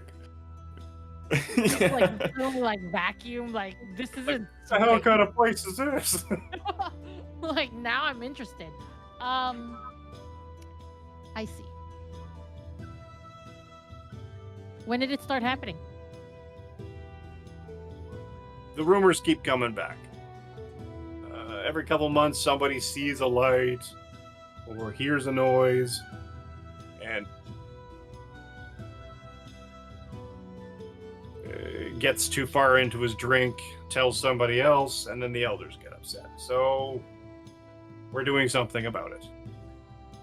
I know plenty of the drunkards around here, and I've heard plenty more of this manor. They tell some quite sordid tales. Has anybody gone missing near there? Anybody who... Not as far as I know. Nobody lives How- near the area, right? No. How would the council feel if our solution leaves the shack slightly more demolished? What do you have in mind? I feel like if it keeps coming back, people keep coming back, or the rumors keep coming back, maybe we should. Burn the place to the ground? Well, burn, tear, reuse. Well, it's That would be a big job. Something tells me that one, and I point at Zeke, could take care of that for you if that needs to, if it ends up that way. I would just need approval. Well, let me talk to the council. We will have an answer for you when you have determined that there is nothing untoward haunting the mansion itself. I see. I turn to Rue, and I'm like, it's probably just squatters. It's okay. We shouldn't have anything to worry about. If it's But I'm squatters, mostly I just wouldn't You wanna hope ru- so. I wouldn't want to ruin the house. If it is squatters, let them have their place, you know? But if it's something else entirely different, I'm really excited to burn some shit down. I mean, would it I whisper necessarily that. be I gone whisper if that you to burn my the shit friend. down? I mean, I've seen Poltergeist and Poltergeist 2. The ghost didn't go away just because you burned the house to the ground. My God. Fair. I'm just throwing that out there. I don't know why I even mentioned it. Lindsay pulls out her little flask of holy water. She's like, I'm sure this will be all we need. It's fine. 1d4 damage. It's okay.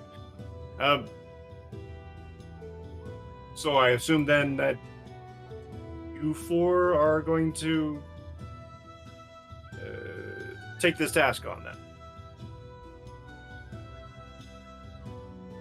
I mean, I am because I'm bored. Why does that seem strange to you?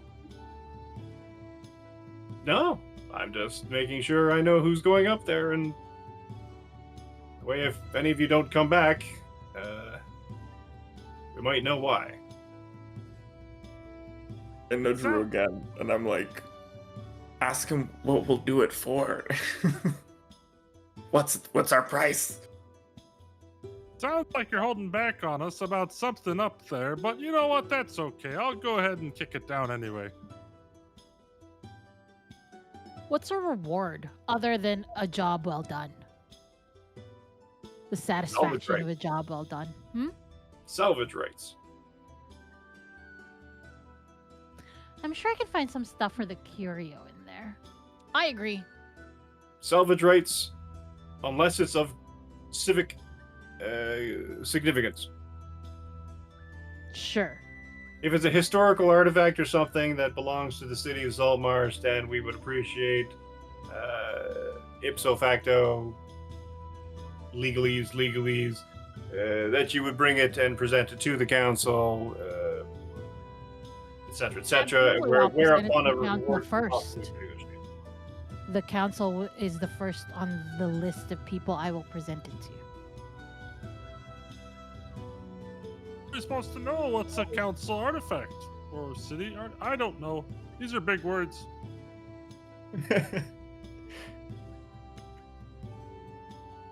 So I'll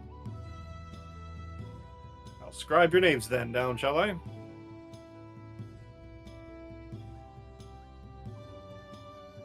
If you like. When can I tell the council that you'll be dealing with this problem? I cleared my afternoon to deal with this today. I looked at the others and I said, now seems good? Perfect. Excellent. I like these people. Wasted no time. Like attracts like. I look at Rue and I ask, are you okay with that? I'm not a big ghost person, but I'm excited to spend some time with my friend Itzy, so sure. Good. I wouldn't want to, I just want to make sure that we decided that we were going to do this, and then I wanted to make sure that you were okay with it too. You've gotten braver since then, haven't you? Come on. I know you've got some adventures under that belt since I last saw you. I do like to, you know, do a little investigating here and there. I just don't like the ghosts much. Well, we'll have to see if it's actually ghosts first. Could just be Yeah, I'm somebody hoping there it's just with dancing not lights. that. It won't be. Probably just some bandits. Yeah, we'll slap around. Hopefully they won't get too feisty. Uh, yeah, I hope they're not super strong and won't put me in danger.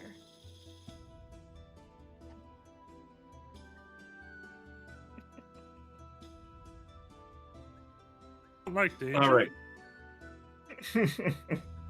I'm starting to. Absolutely you- love it. Excellent. Do you then head off? Because he's sort of standing there. There's that pregnant pause of, well, you said you're going, so We're probably like start going like while we were talking. Then fair. So we'll fast forward it a teeny bit. The road to the house, winding, rocky coastal terrain, often offers a view to the sea below. Low clouds press on you. Occasional patches of sunlight appear out of the water. A stiff wind blows off the waves, carrying yet more briny, churning saltwater smell. Is this a place that's on our map? It is not. You Okay. would have walked off all the way to this edge, this gate, and walked further up the cliff. All right. I will have to provide a more zoomed out map of the terrain, of the territory, for you next session. What I will describe as you come up to the house itself, and then we'll call it. The decrepit house itself sits on the highest ground in the area. Around it, a stone wall has crumbled in many places, exposing the interior grounds. An ornate metal gate lies open at the end of the road, swaying slightly in the wind. Wild flora grows throughout the inner yard, but all the years cannot hide the evidence of a well-tended garden that once sat here. Near the house, the rotted wooden roof of a water well rises out of the tall grass. I should probably change the music. But from here, as you approach the house to investigate whatever secrets lie within, now would be a good point, I think, to end our first session. The music down just a teeny bit. So, thank you, viewers, for watching, giving us your attention to start off this campaign, which has hopefully many points of thrills and chills and interest for your inquisitive minds, etc., etc. So let's do a quick outro so that everybody can tell you where they are and where they can be found on the internet, and I can test out my fancy script. And let's start with, as I pull up the window again, Lore. Lore, you can find me at I always forget these, so you can find me at lore-witch at Blue Sky or lore_witch on Twitch. You can find me every Tuesday here.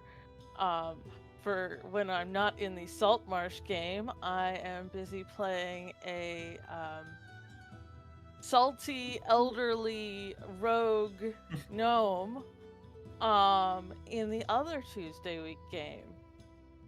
And other than that, I don't think I have anything else going quite at the moment, but I'm looking to do a bunch of solo RPG streams, like so one person tabletop game over the course of the month on my Twitch, so there will be updates on that. Perfect. Glyza.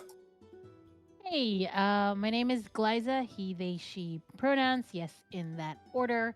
I played Ezekiel Tequila today, and I can't wait to learn more about him as we continue telling this story together. I do a lot of things on the internet, especially in the tabletop role playing game space. I run games, I make games, and I play in games. All of this you can find by just going to connect.classicalglyza.com, but you can find me everywhere just by going to Classical Glyza. That if you found a Classical Glyza, guess what? You found me. I don't know how I managed. So, there we go. Too far together. Mike.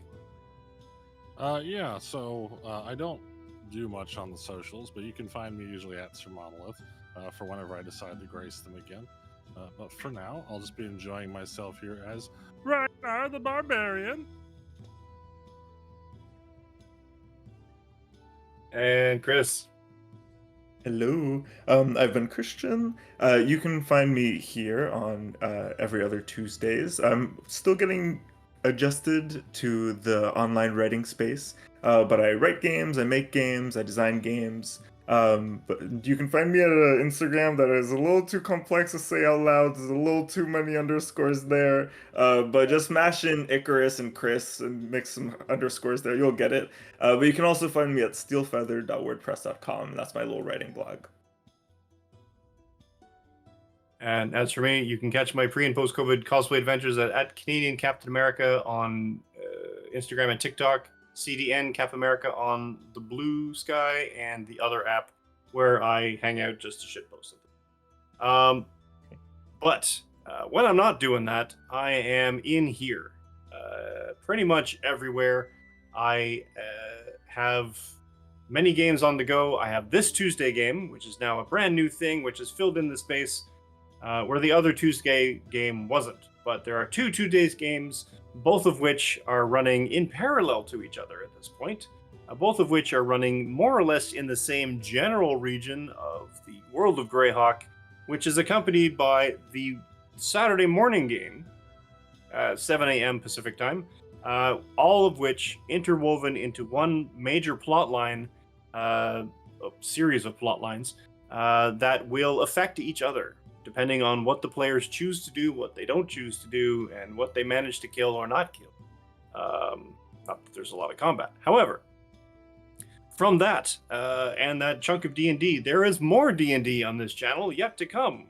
We have a Monday game at 6 p.m. happening where I will not be running it because I'm not that crazy and I need to actually give myself a bit of a mental break, so I'm going to play in it instead. So it is being run by one of our Would-Be Heroes alumni, Alejandro. Has a number of us in it and some new players besides. We have a Cypher System game happening every second Saturday at 1 p.m. Pacific time. That also has quite a few Would-Be Heroes alumni in it. Alternating to that Saturday, every second Saturday at 4 p.m. Pacific will be a Call of Cthulhu game. We have a Fallout game in the works, and one or two other ones possibly besides. So we're getting super busy. We're never going to reach partner status at this rate on Twitch, but that's okay. We're not doing it for that. We're doing it for the love of the game, and we have a lot of games for you to love. So like and subscribe each of these fantastic creators. Find their stuff, hit like, hit subscribe. If they are on Twitch, follow them if you can. Subscribe if you can, and if you can't, if you can even just watch their stuff and open a muted browser window, everything will help because it all counts in the algorithm. So thanks again for watching. Come on back in 2 weeks for this one, and a week for the other one, and then every Saturday for the other one, and then the other games as well. Lots for you to see, lots for us to do, and we will otherwise see you in 2 weeks.